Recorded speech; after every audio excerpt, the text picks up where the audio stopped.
What's up? Been a minute. Got a bunch of stuff in the last week, 2 weeks or so. And most of this is going to go on eBay, but a chunk of it's going to go to my tables for vending some shows. I'm not going to put all of it on eBay right away. I got a few shows coming up here soon.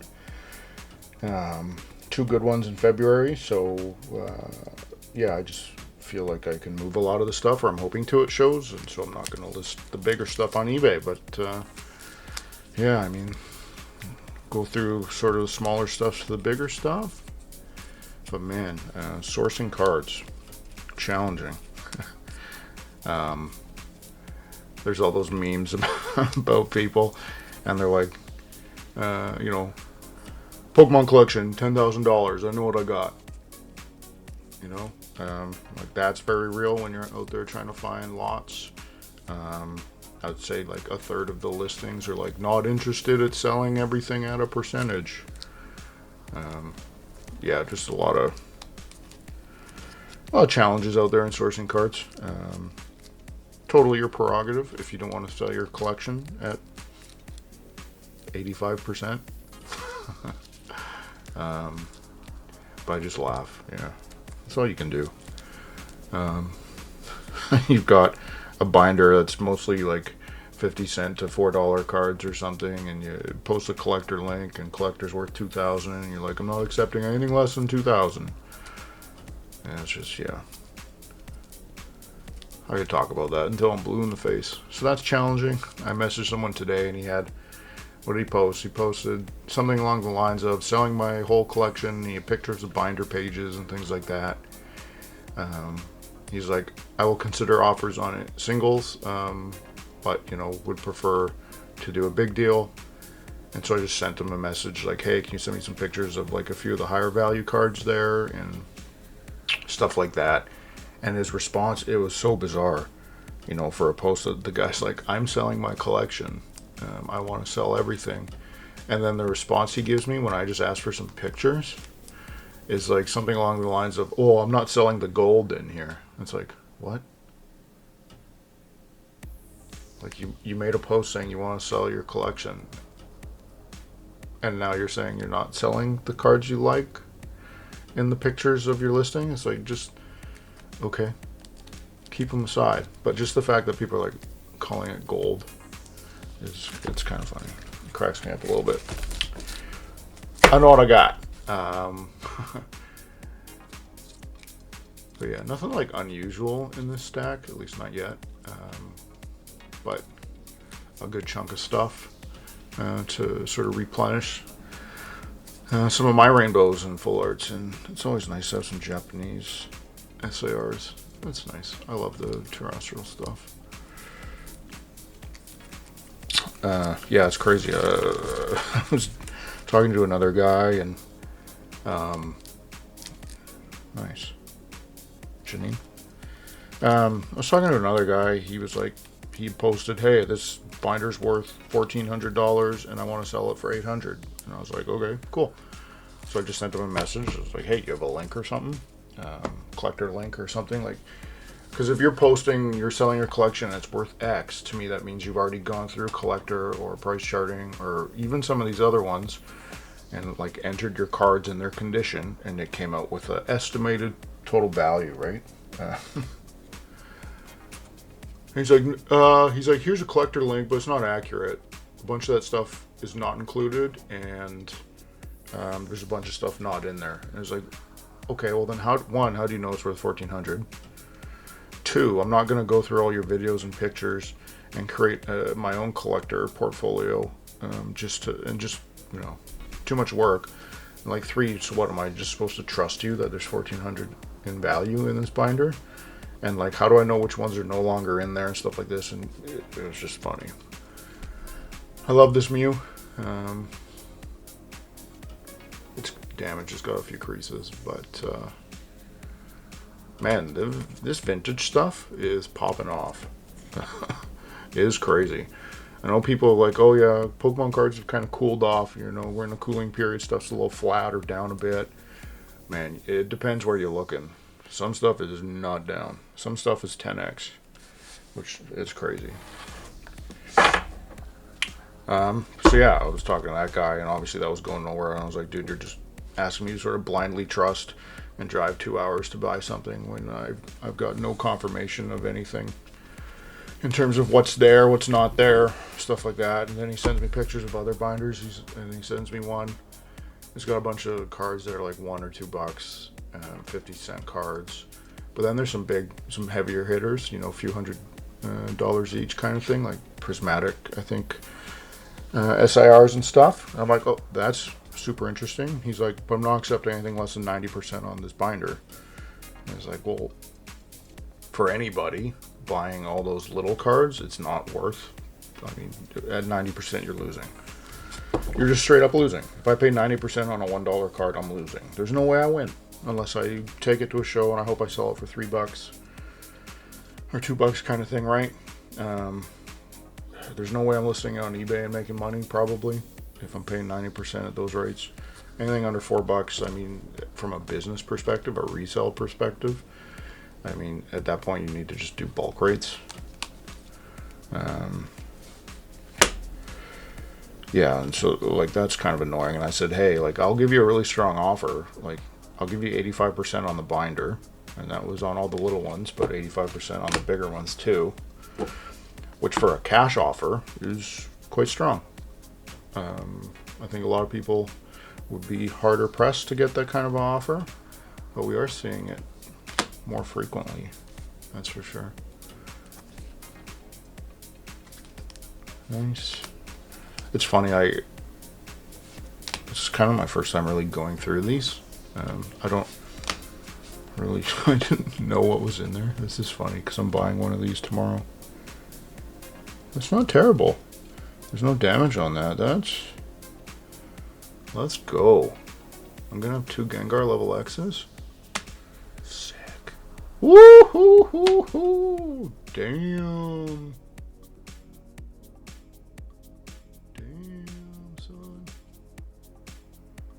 Boy. Oh boy. Did I see a print line on there? Yeah, there's probably maybe not. Damn. Cool. But yeah, so it's friggin' challenging. I put a post out there. You know, I said I was paying 80% on like modern near mint lots. This one's a little banged up, I think. Not terrible though. Very nice. Yeah, I got some bites, of course. I've got a few lots in the mail still. I got all this stuff probably at 70, which is nice. Not bad at all. I'll have to go through and confirm conditions. Not in a video, obviously, on my own. Raging Bolt, I love that. There's more Japanese stuff. More Japanese. So yeah, we're in this really funny place, and there's tons of competition in terms of like buying. So if you're a reseller, you're trying to do this part-time, full-time, get started. It can be incredibly challenging competing with people because one, you have these people buying slabs. And they're paying 85 to 90% of comps on slabs because they're just mystery grab bagging digitally. So good luck, finding slab lots at below 85. Oh, dang. Okay. MP? Yeah, probably MP. Maybe HP or damaged. We'll see. Yeah, so that's challenging. I know I've talked about that a bit. Nice. Whew. This one's getting a little spicy, hey? Woohoo, dang. Oh. Yes. So, like, all this stuff gonna be show inventory. I'm not sure if I should be grading these two. Look at that swirl. Gangster. I mean, to me that's maybe a 7. Maybe. I don't think that gets an 8. So it's what? It's a 6 or a 7 with the swirl. I have to look up what those sell for in comparison to LP copies. These are all show copies for sure. I think there's a white dot on this one. I will have to pre-grade. There's a white dot up top on that.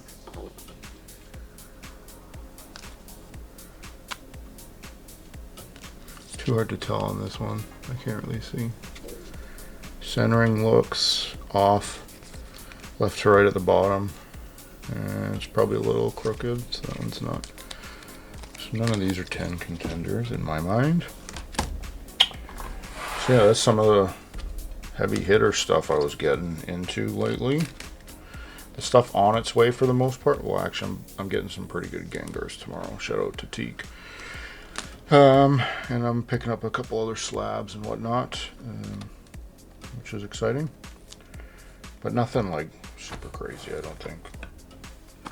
And I got some slabs too.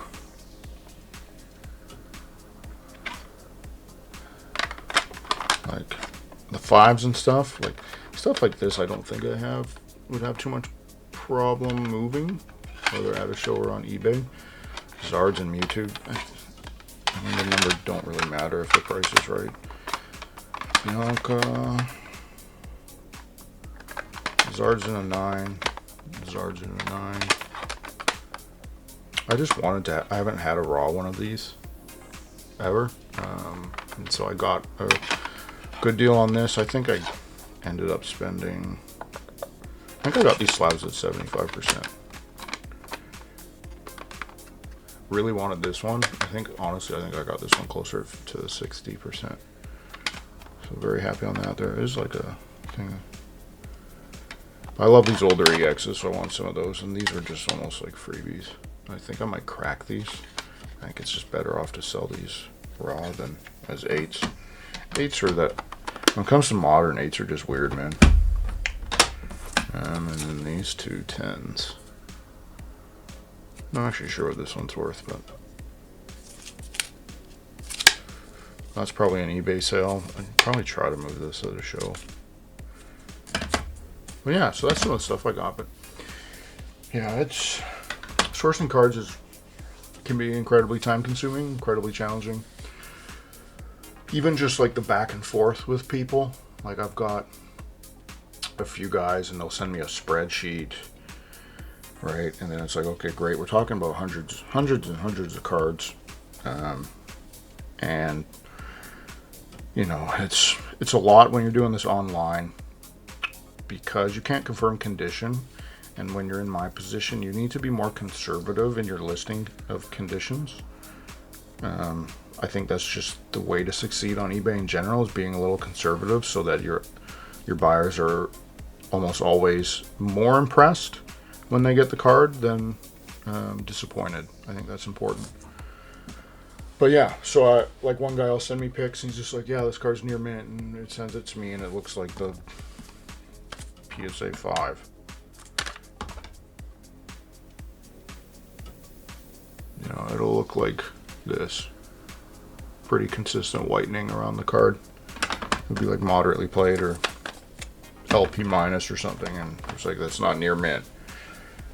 And so once you get there, it's just like, can I trust that all these other cards are near mint or LP or, you know, or not damaged? Like, because I think 90% of people, when it comes to determining condition, literally just flip the card over and look for whitening. And if they don't see whitening, that's kind of it. Unless they see like super obvious surface scratches on older cards. But I think for the most part, people only look for whitening, and the average person, I'm not saying the people watching these videos are the people that are actively engaged in vending or selling or this kind of stuff are, but the average consumer is just not. They aren't really a great judge of condition. And then when you're trying to be ultra conservative too, that can just lead to a real wide disparity. But the additional challenge, so what I would do So like one guy, I grab one of the higher valued, heavily played cards in his list, and I say, can you send me pictures of this close up, front, back, out of sleeves? I'll take an LP one and say, can you send me close ups, front, back, out of sleeves? And then I'll try to use those pictures to help gauge if they're accurate or not. At least in terms, or align, I guess is a better word for this. Align with sort of my judgment of the condition. So I'll do that, and then I go in, and then once it's just like, okay, well, this is not lightly played. Then it gets a little murkier, and you just can't even offer 70% at that point, because the variations in values on these cards, going from near mint to LP to MP, it's just not as simple as Collector makes it. I think Collector is, if you mark a card LP, all it's doing is subtracting 15% from the market price of near mint, and it's just, I guess that's an okay baseline if you just wanted a very simple formula to do it, but it's just, in reality, it just does not work. It's just not accurate. So that's challenging. So there's a lot of time spent, like hours and hours, going through people's lists, going through people's pictures, and then in other parts, hopping on eBay and comping every card, sales of cards in similar condition, things like that. And I'll do like the top fit, like it depends how big the lot is, but for one guy, I took his top 16 cards in his collector list, and I looked up their comps on eBay to get a fair assessment of market value, which is probably a bit inflated on eBay. And then I say to him, hey, the true market values of these cards in these conditions is 70% of what your collector is telling you it is. So there's no way I can even be at 60% of your collector price, right? Because then I just don't have margin to work there. If we're saying, instead of it being $100, it's $70, and you're selling that on eBay, and eBay is taking 14%, we call that $10 in fees on the 70. So I net 60 out, and then I ship it. You still want 15% margin after all that. So then the offers get low, and then they're offended because collector is telling them one thing that's just not true. So that can be incredibly challenging. But if you're into this and you like the chase, like I say, go for it, man. Just know that you're going to put in some serious hours, and there's going to be hours wasted in terms of like looking up comps and trying to figure something out and stuff like that. And there's also a ton of trust that you're putting in these people. I have not been scammed of yet. I've been buying from people in on Facebook groups for 5-6 years. So I've had largely really good experiences, but sometimes the stuff comes in as damaged. They didn't notice the surface damage, and that's challenging too. So there's this additional risk that you got to price into all this. And so when you factor all these things, like our offers just can't be as competitive as some of the other offers that people are able to do right now. The slabs for sure, but even on the raw stuff, I'm seeing stuff sell for 85% on groups. And I think people buying those lots, because they're not like super high-end lots. Like one example is going to be like a $2,000 lot, and the guy's like, hey, I'm selling it for $2,000, and that's about 84% of collector. And it's like, I just sent him a message. I was like, hey, this is just a standing offer. I'm not trying to lowball you, but I'd be happy to pay this price for it, and just leave that with you. If you don't get what you're looking for, and you want a fallback, this is your fallback. That's just what I can pay. He was like, no, I got asked for it already, and it was within like 20 minutes of him posting. And there's a few alt arts and modern hits and things like that, but like, honestly, I don't know what the people are doing that are paying 85% cash on these cards. Are they all vending and selling these cards above market? To me, that's just not I don't know. That doesn't seem like a recipe for success long term. Most of these lots aren't gradable, so the grading plays aren't there, right? Most of these people are savvy enough that they've graded the cards they think are good enough. Of course, that's not to say that there aren't gem mints out there that you can go find. So it's interesting. I just, can't compete with some of these offers, and I think that's something that some of you guys might be experiencing, and that's okay. I think what we need to do is people that are, trying to do businesses, resell, things like that, have I want to have one of the best singles stores in the world. That's what I would like. I would like to have every flipping card, right? I would like an inventory of hundreds of thousands of cards and staff and things like that. I think that would be incredibly cool. And I could build my own collection back out with the things I love eventually. But to get there, I think we're going to have to be super patient as well. Wait for our opportunities. I'd say be willing to go up to 85 or even 90 on higher end. And when I say that, like $100+ cards or super popular cards that you can flip at a show for cash. I'm happy, I think, to be competitive at those rates for some of these things. But for, binder collections and things like that of stuff that's just going on the eBay shop and lower end and a few things, you've got to really be patient. Stick to a percentage that makes the most sense for your business. For me, just the baseline of 70% of collector is sort of where I want to be.